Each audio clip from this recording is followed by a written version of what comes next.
Miss Boyd was my neighbor, my teacher, my friend, and my mentor.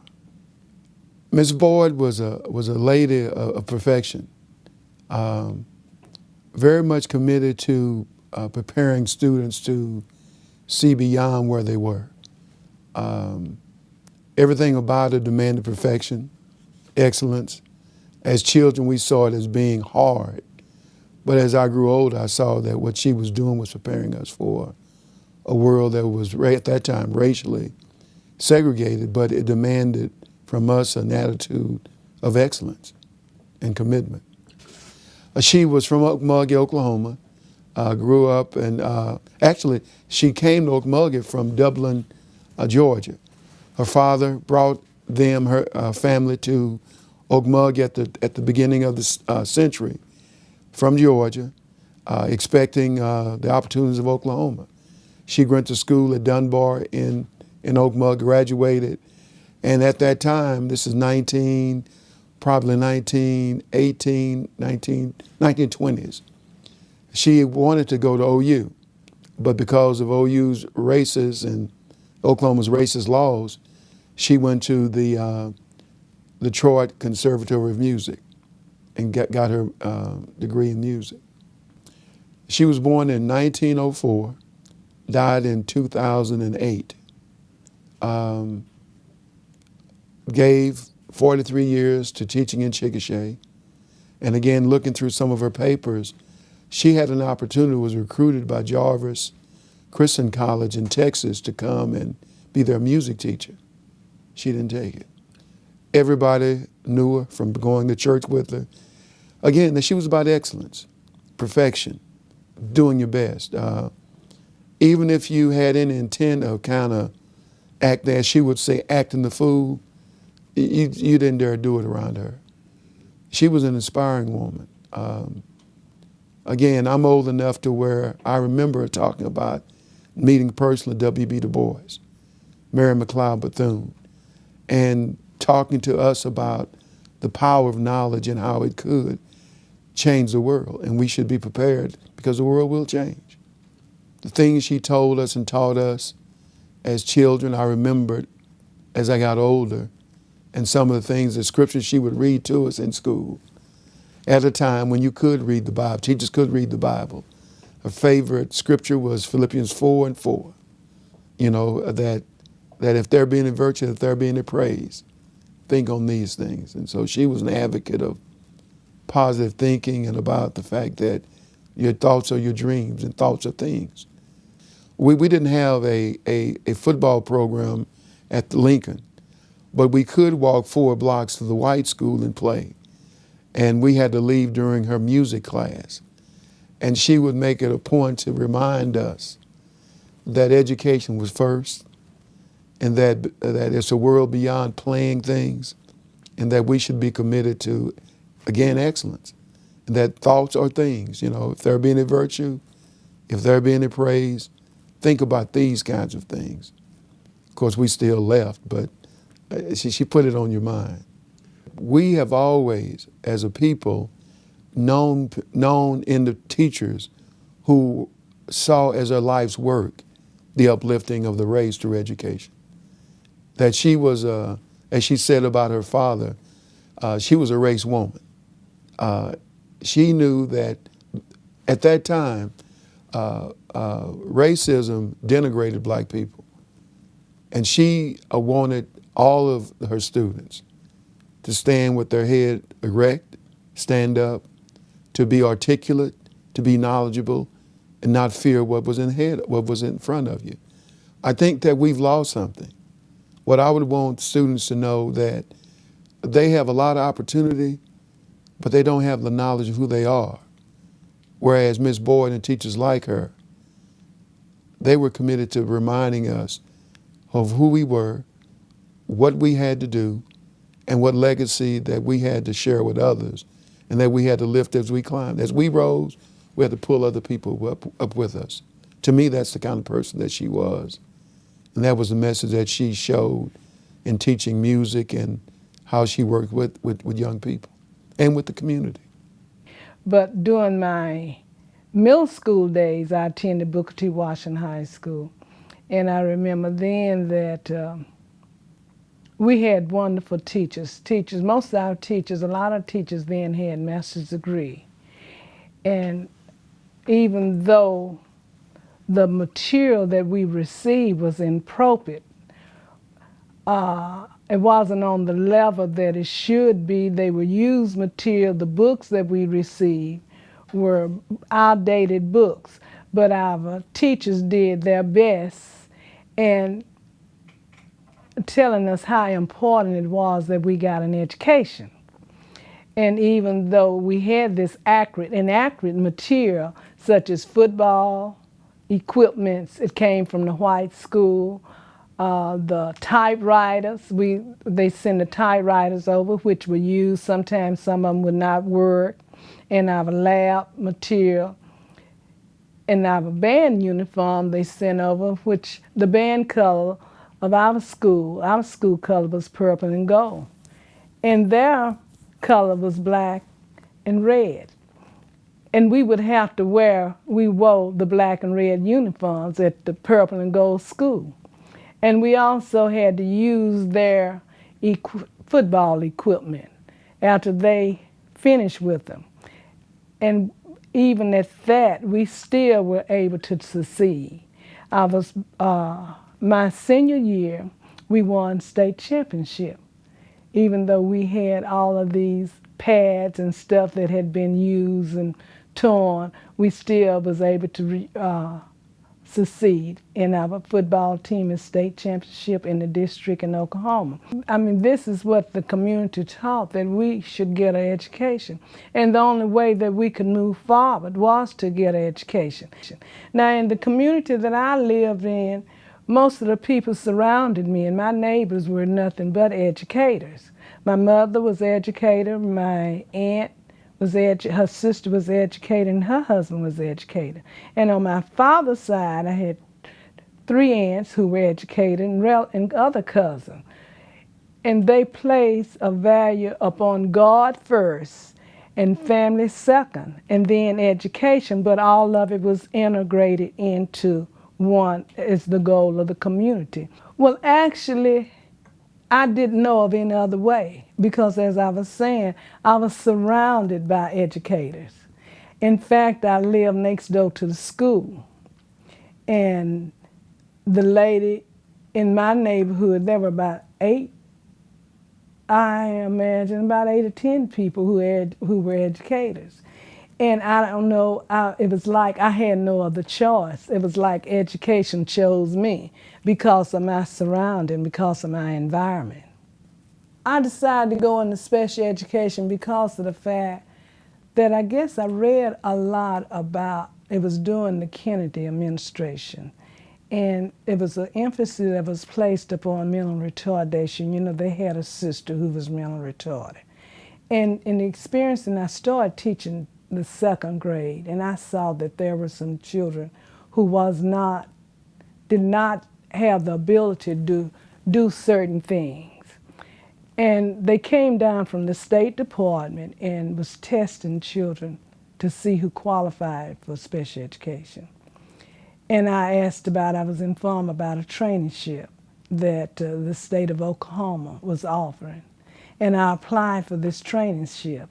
And I did receive the traineeship. Well, later, the superintendent wanted to implement a new program, new curriculum in special education. And so he talked with me about this, and I decided that this was something I wanted to do. And I set up the first special education class, and I was the first special education teacher in Idaville in McCurtain County. And from that, it grew and it grew. Yes, I had a letter that I would like to read that one student wrote me. Dear Mrs. Burrs, this letter that I am now writing you is a keepsake letter in remembrance of me. I want you to know how much I appreciate you, not only as a teacher, but as a special friend. You taught me so much, not only in my books, but also values in life. Mrs. Burris, I know if you get to a point in your life where it seems that you really don't think that your children or you're getting through to your children, always remember that you taught me so much and you brought me a mighty long ways with the help of the Lord. I love you like a mother. Always remember me, Teresa. It warms my heart, and especially I'm still in contact with the individual. I called her and asked her if I may use that letter in my interview, and I told her about the war, what I was going to use it for. And she said that sure she would be happy for me to use it. And she told me, she said that I feel the same way now. Said that I meant everything that I say and I can appreciate it even now much more. When the Supreme Court ruled that in 1948, the Supreme Court ruled that Ada Lois had a right to attend school, to get a legal education as soon as anybody else did, in compliance with the 14th Amendment with the U.S. Constitution. Now, what that meant was that any course of study that was available to anybody, any one group of people in Oklahoma, had to be available to all groups in Oklahoma. The state of Oklahoma could not operate an engineering school for whites under the separate but equal doctrine and not offer one for blacks. So in my mom's case, what they tried to do initially was to set up a Langston University Law School. They dedicated 3 rooms at the state capitol and a couple of professors and called that the Langston University Law School to try to be in compliance with the Supreme Court ruling. And that's when Roscoe Dungy sent 6 other students to OU, one to apply in engineering, one to apply in medicine, one to apply in geology, graduate school, and said, let's see you build those schools overnight. Well, that basically ended segregation in higher education because not Oklahoma, not Texas, not Louisiana, not Mississippi, no state could afford to build separate institutions of higher education for any subject area that an African American decided he wanted to study. You couldn't do it. So that brought about, that was basically the nail in the coffin to end segregation in higher education under the separate but equal doctrine. You couldn't do it. And so in Oklahoma, and the Supreme Court ruled in January of 1948.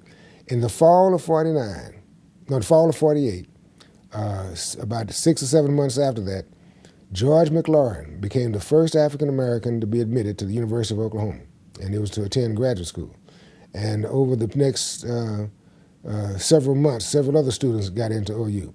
Mom didn't get in finally until the summer of 1949 because they were so mad at her about about starting this whole issue that they told her, we got a school for you, and that was the one at the Capitol that they set up that she never would attend. But that story was repeated all over the state of Oklahoma. Every place in Oklahoma, after that case was finally adjudicated, all the white colleges began to accept African Americans. So there was a first one to attend OU, first one to attend OSU, who was Nancy Davis.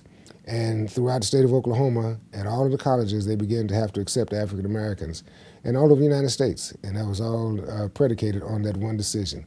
So that decision really changed education throughout the United States. And I think that was one of the main contributions that she made to education, was that she impacted it in a way that changed higher education and forced southern states, and not only southern states, but all states, because to have to rethink their strategy on how to provide higher education to African Americans. Wayne Chandler, from Awoke, Oklahoma, who was an extremely influential guy in the state of Oklahoma at the time, and a huge fan of my mom's, got her a position at Langston University in public relations.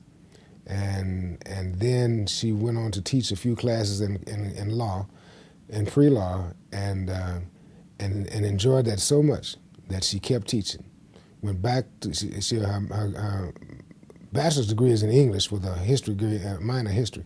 She went back to school, obtained a master's degree in history from the University of Oklahoma, and continued to teach. Now she had, with the strength of her law degree, which is called a Doctor's of Jurisprudence, she was she had a doctorate degree already, but went back and got a master's in history, and that she found that to be her choice of careers, teaching.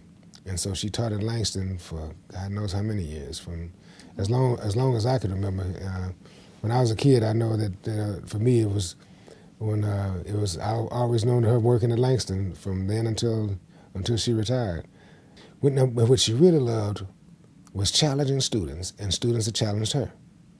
She was the one who, she loved the militants. I mean, when I was in college, during the 60s and early 70s, she loved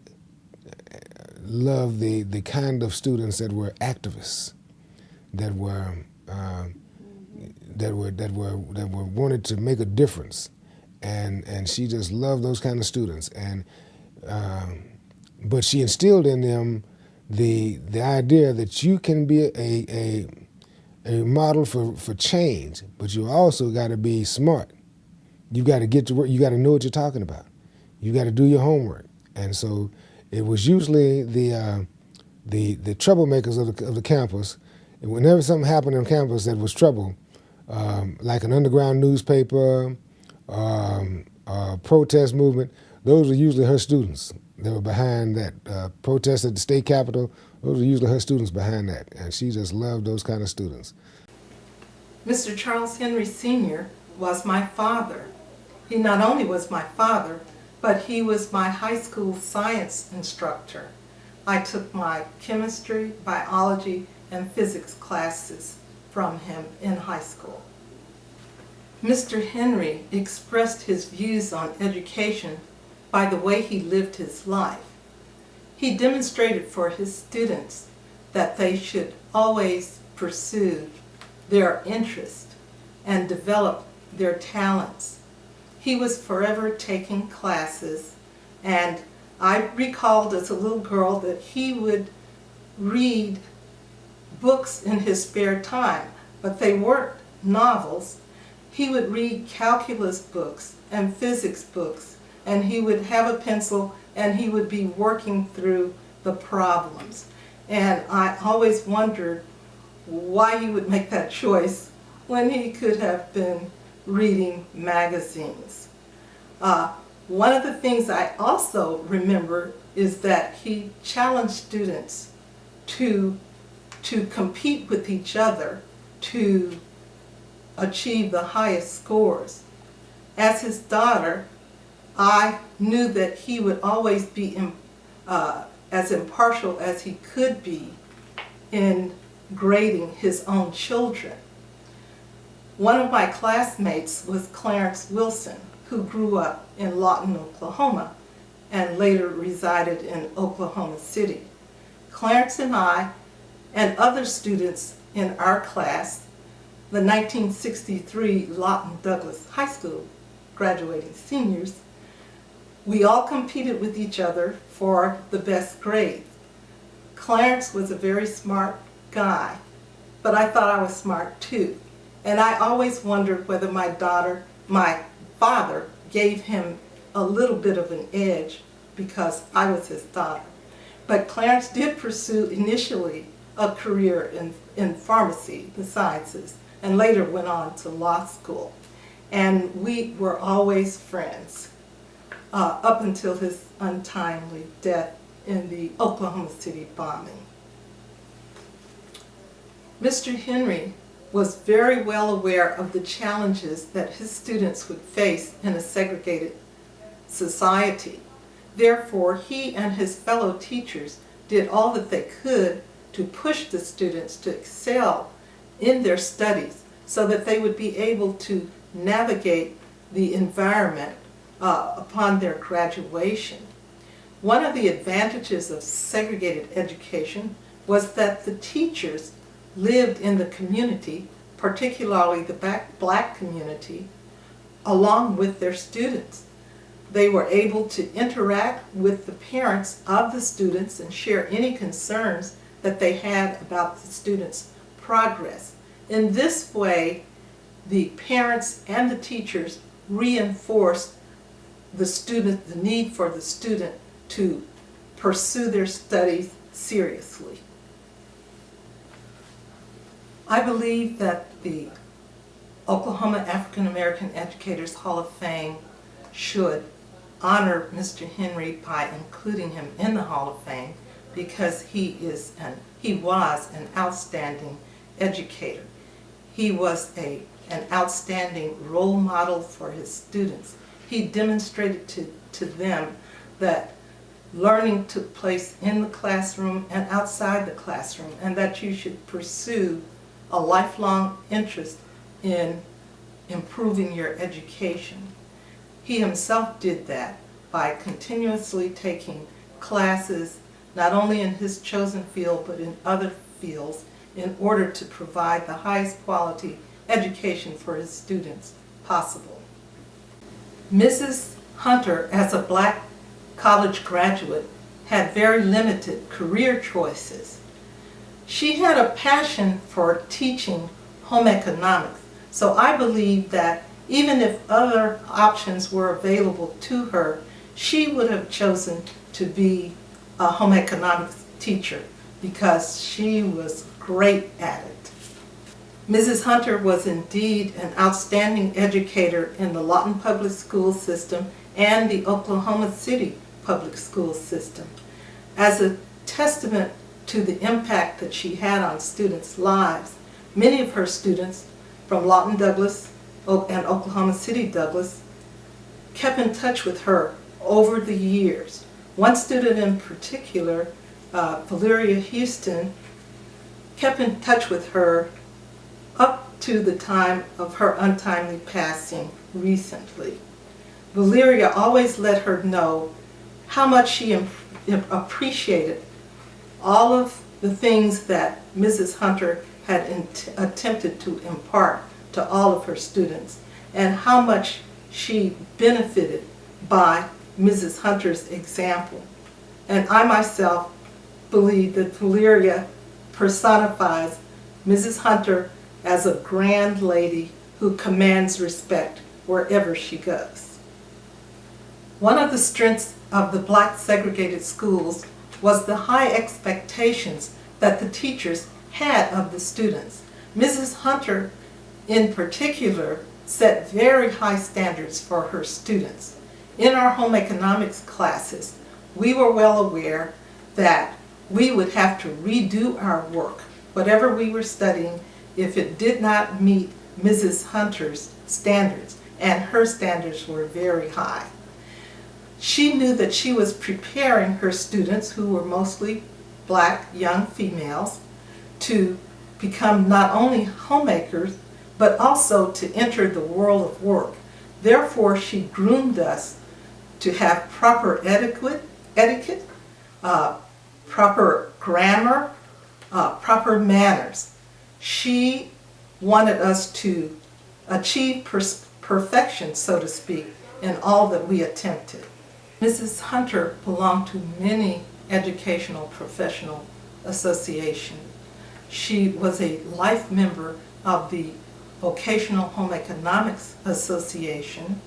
She was one of the founders of the Langston University Vocational Home Economics Alumni Association, and she was a life member of the Oklahoma Retired Teachers Association, Oklahoma Education Association, and the National Education Association. Mrs. Hunter is very deserving of the honor of being inducted into the Oklahoma African American Educators Hall of Fame. She is a legendary figure in education in Oklahoma. She is well known throughout the state. She has been a role model for her students. She has set the example and has encouraged all of her students to try for perfection, and if they can't reach it, to get as close as they can to it. I attended Booker T. Washington from the first grade to the sixth grade, and it was a black school. and we had 2 grades in 1 classroom. And so that was really neat because as a first grader, you were exposed to second grade work, and then as a third grader, you were exposed to fourth grade work, and as a fifth grader and so forth. It was really nice. The schools were integrated at my 7th grade year, so they were firm yet fair, and they held us to high standards, real high standards. And if you got in trouble at school, you'd get in trouble at home because they knew your parents, and everybody knew everybody. And they taught us a lot of the fundamentals, and they drilled in me anyway, that 2 + 2 is 4, regardless of whether you're at the black school or the white school. And so they really stress fundamentals. My parents instilled in me, they would get up, Daddy would get up at 5 o'clock and go to work every day. And Mama would go to work. And my job was school. And so I knew I had to do good in school. And so that's what I did. In Pawhuska, I knew I had 2 paths that I could take. One was to go to college. The other was to stay in Pawhuska. And I wanted to go to college. And so that's what I did. I chose education because I do like teaching, and I like telling people what to do. I like learning new things, and I like guiding people. And I was in high school in Future Teachers of America. I was the only black in that club. The programs that I've developed and the people that I've gotten together in groups, I feel has been the most important thing that I've done. I try to get people together to interact, socialize, and meet other people. Like now, the Millennium Program that I started at UCO back in 1999 is continuing out in Middale, with the students putting on programs for their parents. The Millennium Physical Education Program started in 1999, and it started as an on-campus endeavor at UCO, and then it expanded to like Middale, and that one is continuing now. It was to bring culturally diverse students together. And we started with 2 schools. One was predominantly white and one was predominantly black. We bused the children to school, and the children actually interacted in a lot of different activities. In essence, they played together on a university campus. And a lot of the times, some children will never visit a university campus, and this program provided them with this opportunity. And so from that first year of the 2 schools, then it continued to grow. We had as many as 8 schools one year. They would all be bused to the UCO 2 or 3 times, and then finally for a culminating program where we invited the parents and friends and everyone to the university so that they could see what they'd learned during that particular program. We had 3 different things that we did with the program. We did the culminating activity. We also had 8 different routines that everybody learned, and they would actually do the routines all together. And it's something about having a group that is moving in unison, a large group. We had as many as 300 students out there at one time. And then we had 8 manipulative activities that we had them do, where they were working on hand-eye coordination, and something as simple as crossing the midline of your body would help them with their reading skills. So everything was based on, at that time, there were priority academic student skills. And so now we're moving into core curriculum, but everything we had was based on helping the children progress and become contributing citizens in this world. First, I started teaching, but I also went on for my master's at UCO in counseling. My first teaching career was at John Marshall High School, so that was very interesting. That was one of the first years where they had integrated schools. And I was one of the first African American that taught vocal music at John Marshall High School. It was very interesting. I loved my students, I loved the teaching, and that gave me an opportunity to work with students who not only love music, but the teaching aspect of it. I got to be with people. Probably the greatest thing that stood out was those students who stood up for me. I did have some to question, you know, do you really know what you're talking about? But again, back to that high school, they made sure you knew. And that was a good foundation for me. So it helped me, it prepared me for that first job. And how long did you teach at John Marshall? I was there 2 years. 2 years before moving to Millwood. There was a position. I had my son at that time, and so there was a position for a K through 12 vocal music teacher, and so I moved to Millwood. Another good, interesting. Very, there was a dichotomy between John Marshall and Millwood. Again, there was much of a cohesiveness, cooperativeness at Millwood, and you knew just like my teachers, you knew you taught well, you knew you had to do, and you knew they need to learn. And that was not always the best thing, because a lot of kids would tell you, you act like my mom, but that's okay, because I'm going to be like your mom, because you need this, you know. And they left with something. Hopefully, it made a difference. Hopefully, it was enough to motivate and encourage and support. In education, I found that it's not what you know. I mean, that's important. It's important that you know the content area, but it's also important for students to know that you care. I guess that's why I went into counseling, because I would teach music all day long, but then we go to contests before and after school.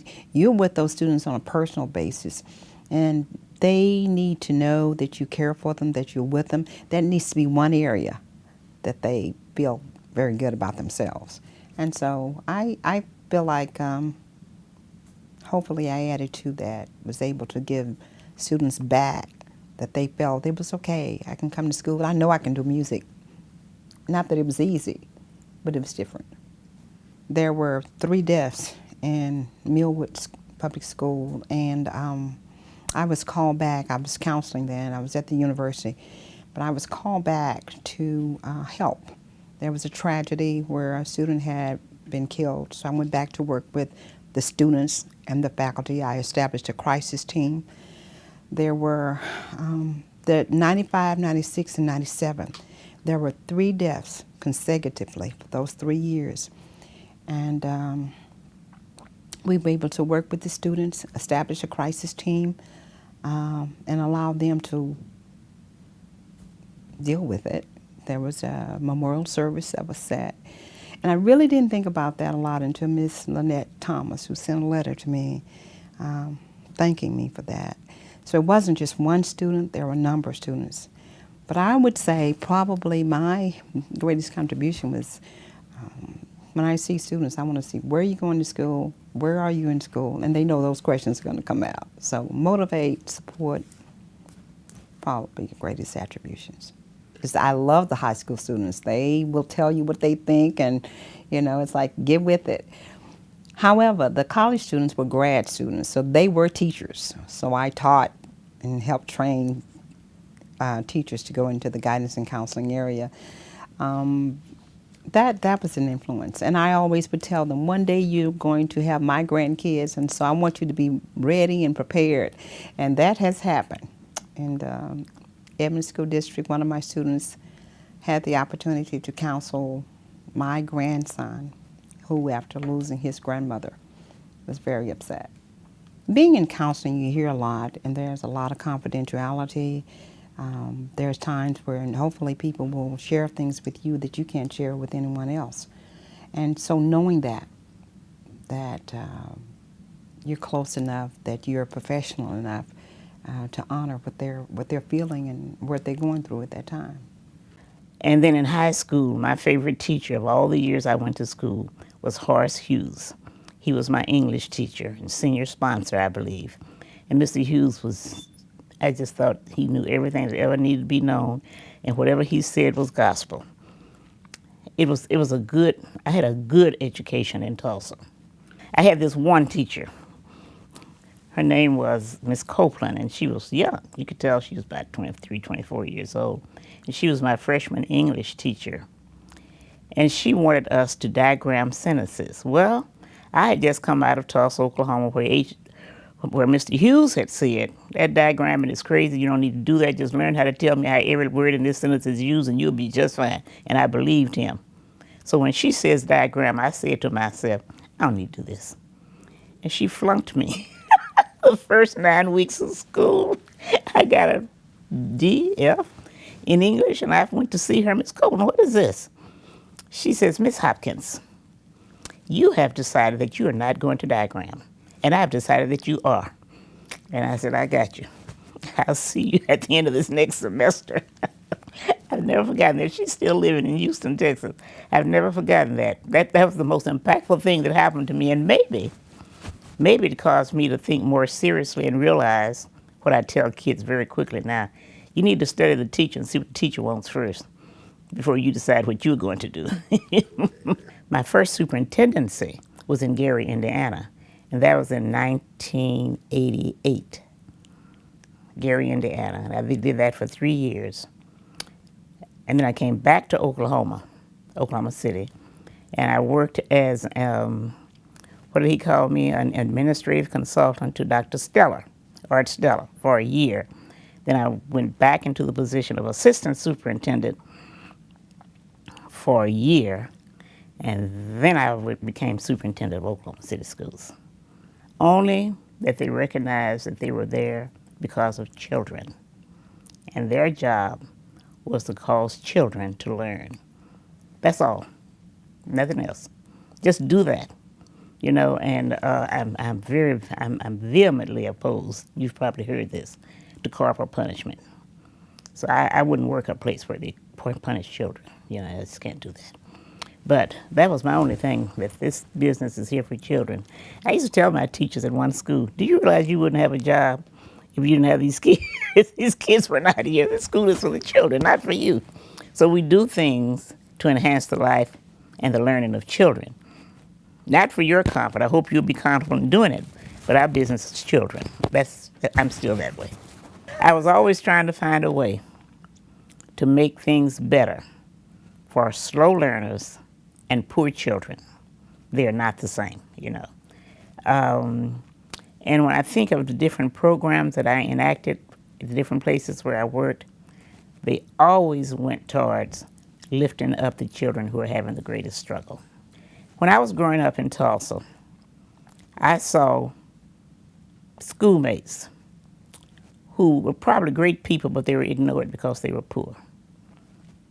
And again, at that age, I probably couldn't have put it into those words, but it always bothered me that they were being left behind. And that's just something I always paid attention to as I went through life, that these people also have. One of my best friends, very smart, but he told me that he never studied by an electric light bulb until he was in high school. And that was just, I just couldn't believe that, you know. But he was so very smart and had such a beautiful personality. In spite of his poor life status, he got a chance to do things. He got in school. But I don't know, I saw too many instances where I thought kids were really great people and they never got a chance to do anything. And that's where I set my head. You asked me about different programs that I enacted when I was working in school systems. Every one of them would be programs where I was working towards helping slow children or disadvantaged children move forward. That was my thing. And I'm not sure that I really realized it at the time, but that's what I did. Why did I have children in my little private school sing and lift every voice and sing every time they get into an assembly program?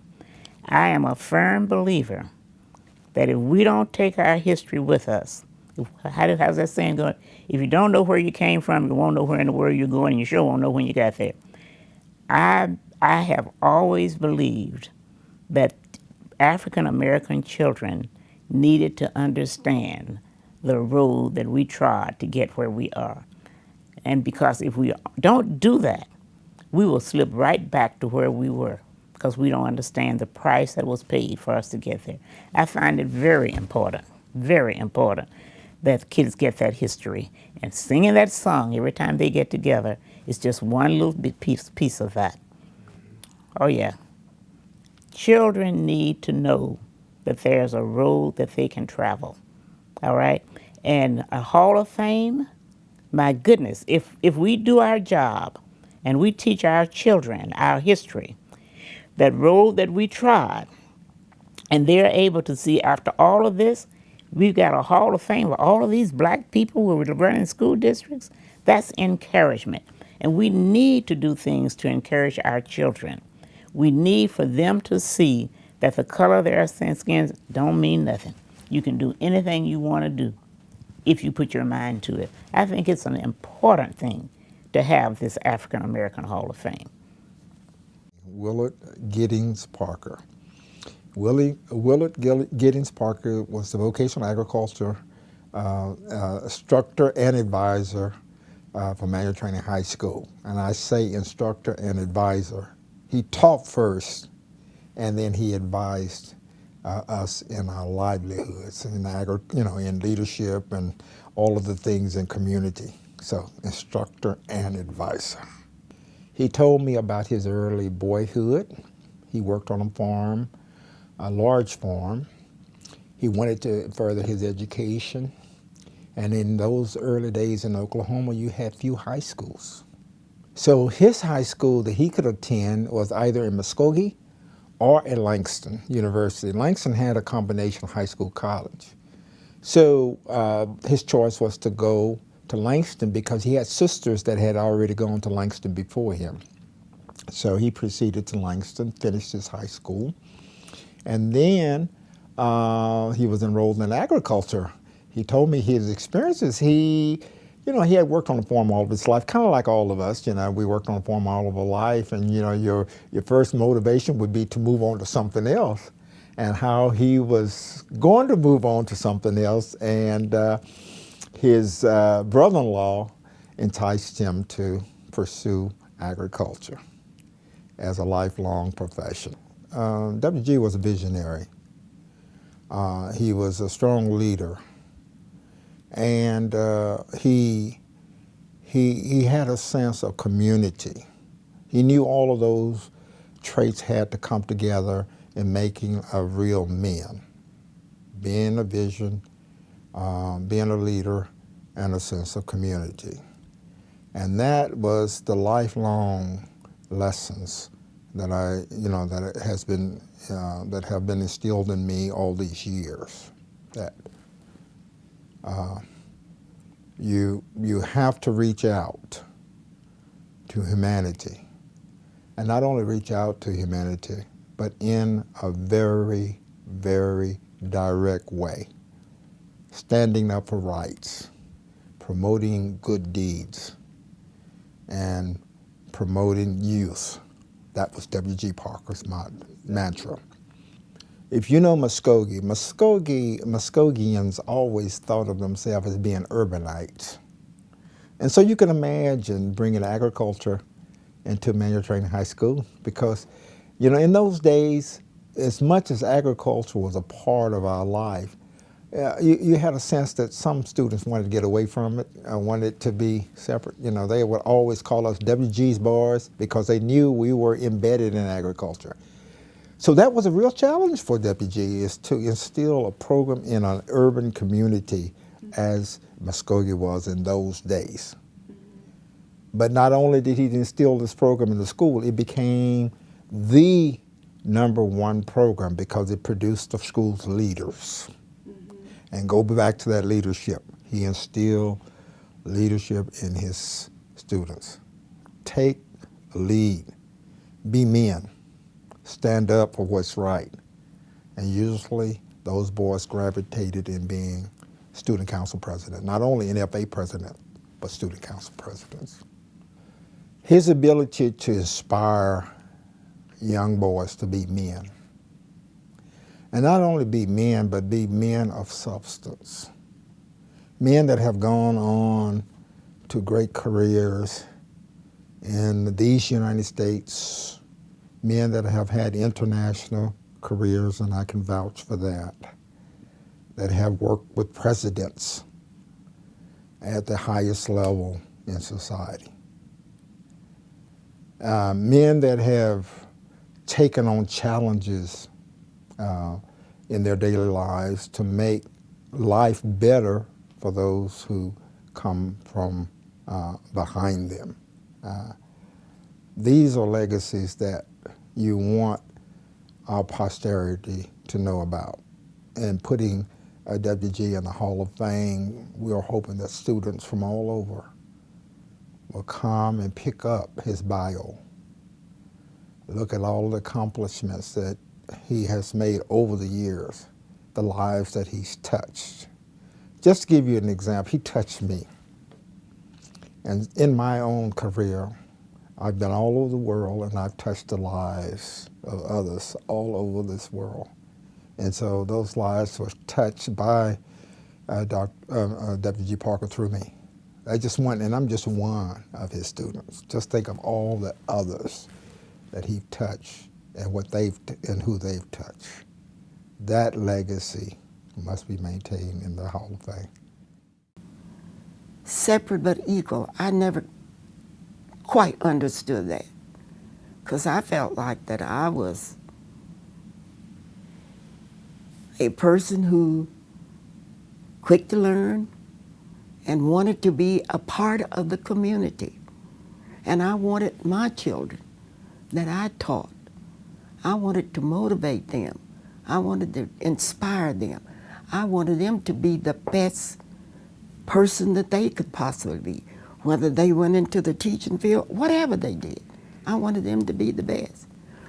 Integration was just a law, more or less, because with the good teachers that we had, I didn't see any difference. And then when I went to Douglas High School, and the principal, and I was a high school counselor and a teacher of English, the principal at U.S. Grant High School came into my office and said, "Welcome to U.S. Grant." I said, "What are you talking about?" He said, "Oh, your principal hasn't told you. You're going to be at U.S. Grant next year." But in the meantime, there were no kids of color out there at U.S. Grant when he came and got me. That told me something. I must have done something quite well at Douglas for them to want me to come to U.S. Grant, you know, and be a counselor there. Well, I went. The best experience, one of the best experiences I've ever had in my life, because the people there accepted me for what I was. I had an unpleasant experience the second day I was out there. The lady called and she said, "What are they doing out there?" She didn't know that I was black, white, or blue, or polka dot. And I said, "What do you mean?" She said, "Well, what are you all doing out there? Bringing all those niggeros?" And I said, "What is that, a fruit, a vegetable, a meat? What is that?" And so she said, "Oh, you know what that is." And I said, "No, I don't." "Are you Mrs. Parks?" I said, "Yes, I am." "Honey, I'm not talking about you." What did that say? Within an hour's time, she came into my office and she cried like a baby and said, "I'm sorry, my daughter loves you. That's all she talks about is you." And I said, "Well, we all have prejudices, I suspect." I said, "Mine just doesn't happen to be racial prejudice." The experience that I gained at U.S. Grant High School helped to make me the person I am today. I just was a person who believed what I believed, and I spoke out, and I said what I needed to say. And when I when I when I retired, people came to me and said, why don't you run for the school board? And I was elected, and I stayed on that board for 22 years. No one has ever stayed that long on the Oklahoma City School Board. In addition to being on the board, I saw some things that needed to change. And I walked into the superintendent's office and I said, sir, I said, is there any particular reason for our not having administrators of color?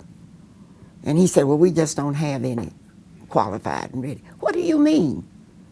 I said, you weren't born a superintendent. I said, somebody gave you a chance. So we need to give these people a chance to show their talents and see what they can do. Then the blacks decided that they were going to apply for these jobs. They were qualified. And that was the one good thing maybe about segregation. Our teachers were not permitted to enroll at, the major colleges in Oklahoma. They went to the best colleges and universities in the nation. They went to Howard, they went to Harvard, they went to Chicago University, they went to USC, they went to Wichita, they went to Detroit, they went everywhere, more or less, because they were not permitted to enroll there. So they had the best teachers, and I feel like that we had the best teachers because they were really well trained. They went to the best schools in our nation. So that's one factor of segregation, you might say, that kind of balanced out because we got trained and we were taught, but we were willing to share.